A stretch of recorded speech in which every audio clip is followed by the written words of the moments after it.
नमस्कार। उज्जैन की ये कथा है। वहाँ एक राजा था जिसका नाम था शिखी ध्वज और उसकी एक पत्नी थी जिसका नाम था चुड़ाला। अब चुड़ाला वाकई में एक विदुषी थी।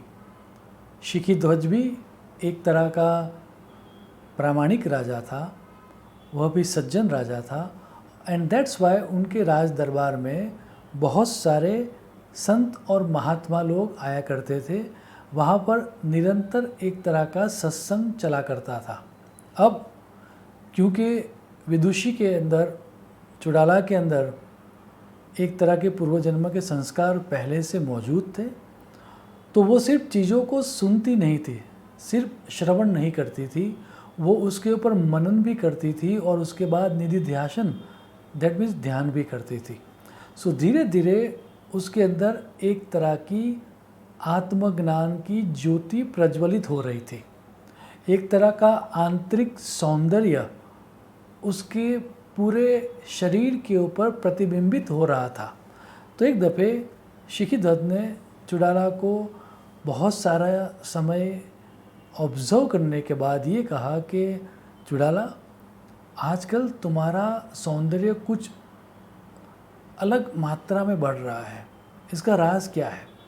तो चुड़ाला ने कहा कि ना ही मैं कोई औषधि लेती हूँ, ना ही मैं कोई मंत्र जाप करके, मंत्र को सिद्ध करके अपने सौंदर्य को बढ़ाती हूँ।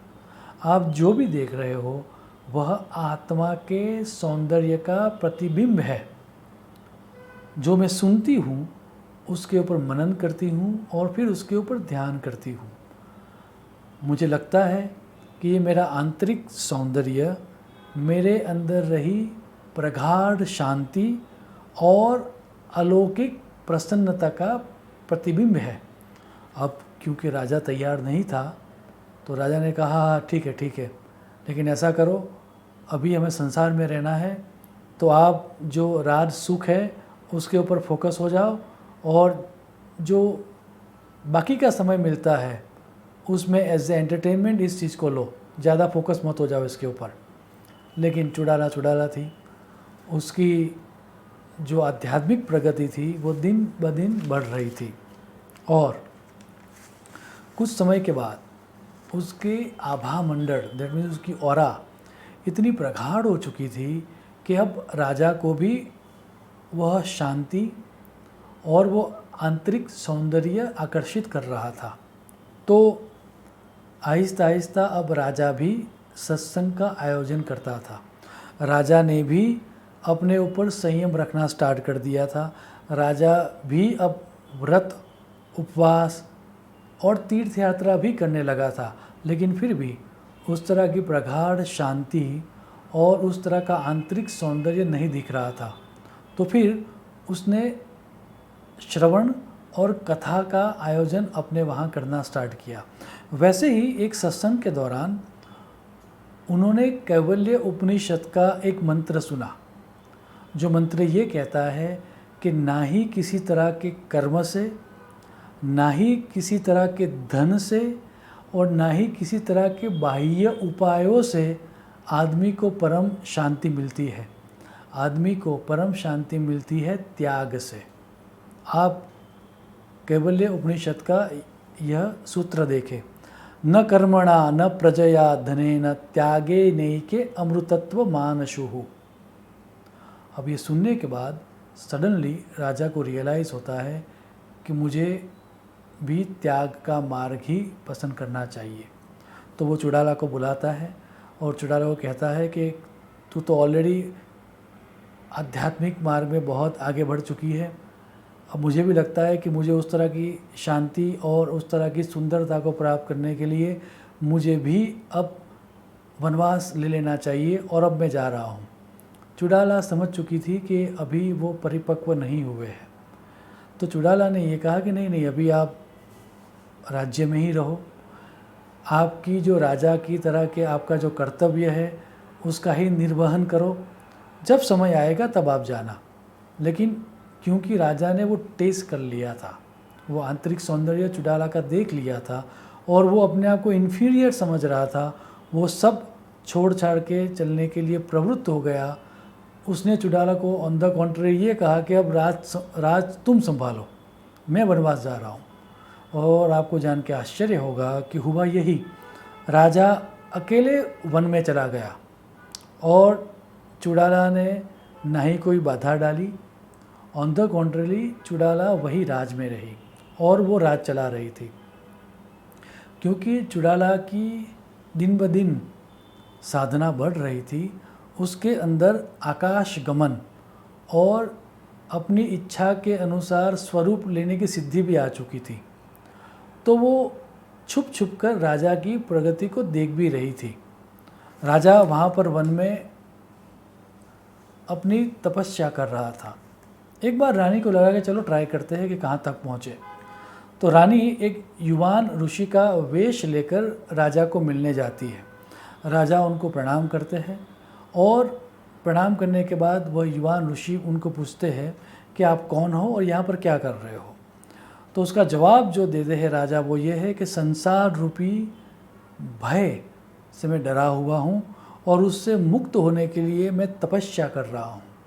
मुझे आंतरिक सौंदर्य चाहिए, परम शांति चाहिए, लेकिन मैं बहुत ही प्रयत्नशील होने के बावजूद मुझे वो चीज़ नहीं मिल रही है, तो आप मेरा मार्गदर्शन दें। चुड़ाला जो कि ऋषि के स्वरूप में थी वो कहती है, महाराज तप के द्वारा चित्त शुद्धि हो सकती है, लेकिन परम शांति ज्ञान के द्वारा ही मिलती है और आपको जो ज्ञान मिलेगा वह सिर्फ और सिर्फ त्याग से ही मिलेगा। अब केवल उपनिषद का सूत्र तो उसने पढ़ा ही था और इसीलिए तो उसने सब छोड़ छाड़ के वो जंगल में आके बैठा था। अब तो कुछ छोड़ने के लिए था भी नहीं, त्याग करने के भी लिए कुछ नहीं था। तो त्याग का जो बहिरंग रूप था वो उसने पकड़ लिया। तो राजा ने जहाँ पर वो बैठा हुआ था उस आश्रम को भी छोड़ दिया, आसन को भी छोड़ दिया, दंड को भी छोड़ दिया, कमंडलू को भी छोड़ दिया, अपने वल्कल को भी छोड़ दिया और सबको आग में झोंक दिया। अब तो कुछ था ही नहीं।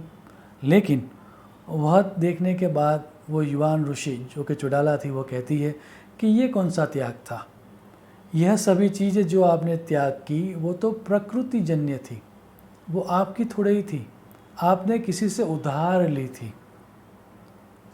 तो ये सुन के अब राजा को और ताव आ जाता है और वो कहता है ठीक है, तो चलो इस शरीर का ही त्याग मैं कर लेता हूँ। और वैसा कह के वो यज्ञ कुंड में अपनी आहुति देने के लिए दौड़ते हैं।